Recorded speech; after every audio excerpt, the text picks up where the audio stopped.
I have a great person with me tonight. He's actually fantastic. Let's put him on the two window. His name is Hardeep Puri. Now you'll say, what is great about him?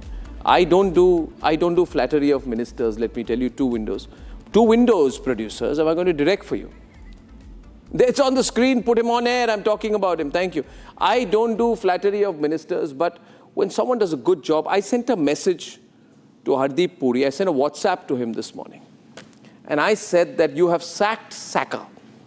And let me tell you the backdrop of this. Actually, let me run a news story before I come to Hardeep Puri. He's looking stunned because I'm saying nice things about him today. But he's just destroyed the BBC's so-called HARDtalk anchor. He squeezed him to pulp with facts, with data. In case you haven't seen it, go to his Twitter handle. It's fantastic because of reasons I can't show those clips myself, ladies and gentlemen. But here's the story before we talk to Mr. Hardeep Puri. The West attempting to preach India on our oil imports from Russia is not new. Over the years, India has successfully combated vilification campaigns by motivated interests when it comes to questioning India's nation-first energy security policy. Union Minister Hardeep Singh Puri is no stranger when it comes to combating partial facts and moral posturing of the West. Hardeep Singh Puri's latest victim was BBC's HARDtalk program anchor, Stephen Sackur. In its routine tone-deaf form, the BBC tried grandstanding against the former Indian diplomat and now Union Minister with his anti-Russia rhetoric. In return, he got some HARDtalk. Hardeep Singh Puri rebuking the BBC for its blatant misreading of the facts, holding the mirror on how buying cheaper oil from Russia was not only in national interest but didn't violate any sanctions. Slamming the rhetoric, the Union Minister pointing out how it was America that wanted India to buy Russian oil to keep the global market steady. In fact, America too is on record admitting that it wanted India to buy Russian oil. We take the smaller victories, like actually they bought Russian oil because we wanted somebody to buy Russian oil at a price cap. That was not a violation or anything. It was actually the design of the policy because as a commodity, we didn't want oil prices going up. When Sackur tried to corner India on freedom of democracy while trying to draw parallels with Nehruvian India, Union Minister Hardeep Singh Puri setting the record straight on New India and asking the British anchor to do his independent analysis of the situation. While the BBC peddles its own agenda, their HARDtalk stands exposed. Hardeep Puri standing tall as the man who sacked Sackur.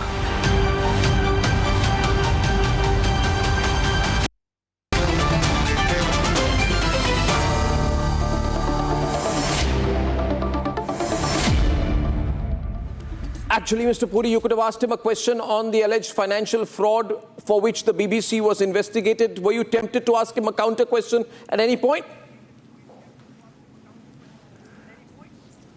Arnab ji, I was tempted to ask him many things, but you know, I was being interviewed by him, and I wasn't interviewing him.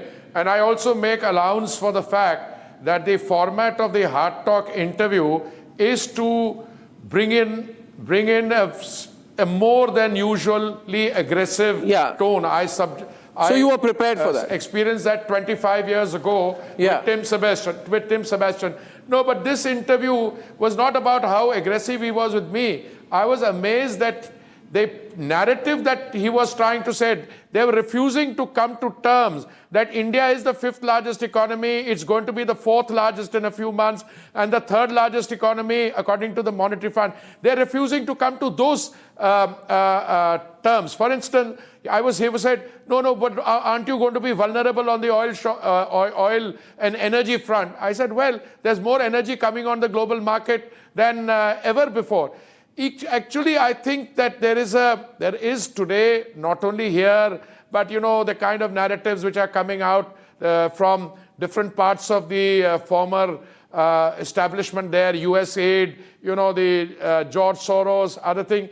They are, I wouldn't say jealous, but they're reluctant to establish the rise of India. And I think what the Prime Minister has done, he has provided us with the confidence to not only have a much better understanding of our past greatness, that we were contributing 25% of global GDP before the advent of colonialism for 190 years. And that we are going to have a $40 trillion economy for long. So are you sure you will be a Why did he allow country? himself to be bold up? He should have studied about the person he's interviewing. He should have known, is he interviewing a person who's got his numbers on. He obviously got his speaker notes, as you kept referring to, from some NGO.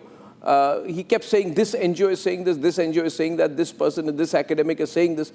Was he unprepared on our energy strategy, green hydrogen, green energy products, on our global climate expectations? Why was he unprepared? He seemed woefully unprepared. He has a set of facts, but he couldn't counter your counters. No, I think the basic point to note here is that ARNAB, no matter how knowledgeable the anchor is, he's only as good as his research team. And if the research team is allowing itself to be influenced by the narratives of Western NGOs and those who have a vested interest, then obviously he can't rise above it. But one of the things I noticed was that whenever the conversation proceeded to a point of contention, where I would question something, he did not persist. Now, I would like to think it was out of goodwill, but maybe it's goodwill. He thought, you can't go beyond a point. But I also think he didn't have the facts. Because when he talked about the Russian fleet, I turned around and said, we buy oil at the point of importation. So it's your job, the supplier's job to and you said have that is the not oil my concern. Absolutely, you made it very clear that is not the concern of the buyer. That is not India's concern. It's not my concern. Yeah, and then the other I think lack of research was he was trying to suggest that India somehow not been strong on issues like condemning aggression. I mean, I told him, listen, I don't know whether you know about it, but I've written a book on it. My book, Perilous Intervention, is today cited as reference material in American universities, because the use of force that was used in Libya, in Syria, Libya with Security Council authorization, Syria, they couldn't get a thing. So, I mean, no country is in a position to preach to anyone. India has been consistent. We abstained then, and the Prime Minister has been saying now that, look, this is a time for diplomacy, not for peace. Not for war, and that peace has to end. And his G20 presidency, clearly it is demonstrated that we were able to get language which was agreed. Therefore, India is on the side of people who want to bring about that peace. And that's also the flavor in the United States today. But do you think people show the interview? Because Mr. Puri, the BBC, what they do, I saw in some of the clips that were forwarded, I saw there were some really sharp cuts, which means you had not finished your answer. There was a cut and the next question was put, cut, next question was put, and they will call it their editorial judgment. You know what they try to do with Elon Musk? It's a fake factory. They do the stuff, they edit it in such a way that they don't look completely embarrassed. Do you think he'll put the video out? I mean, have you kept a copy of this video with yourself so that if he doesn't put the full video out, there is an unedited copy with you?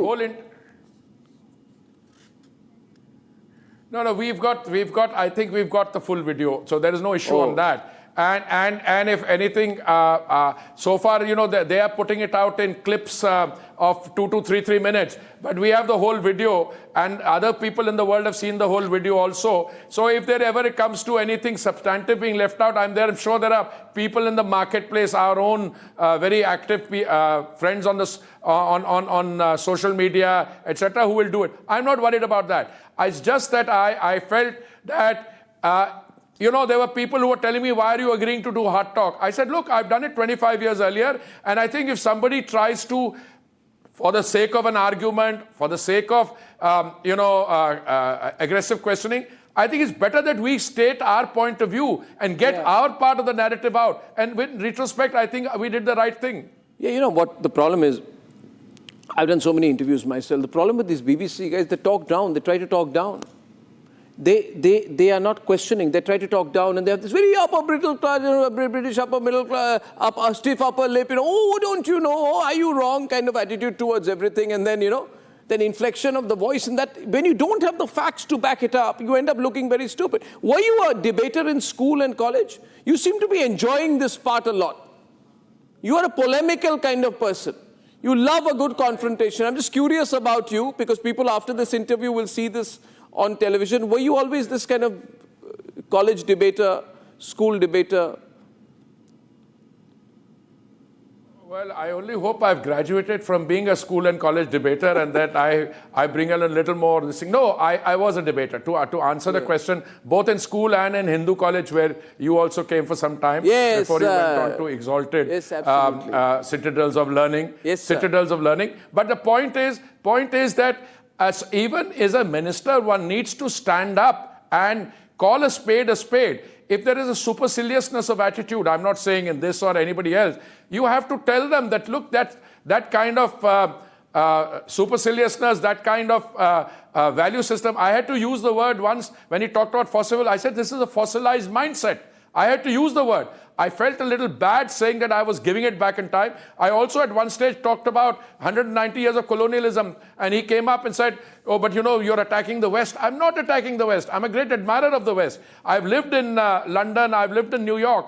But you know, if somebody does this and says these things about your country, if we have done something wrong, we are in the mood to correct. We are in a mood to introspect. But things that we are getting right, I mean, the delivery of goods and services under Modi's India, my God, the developmental challenges, the energy story, the energy transition, the climate change, what we are one of the few countries which has met its climate goals. So I was very keen that that message must get across, and I'm afraid he had to allow it to sink in. No, it'll happen. And what he did, Mr. Puri, by the way, what he did was he criticized the fossilized mindset that doubts India's growth ambitions.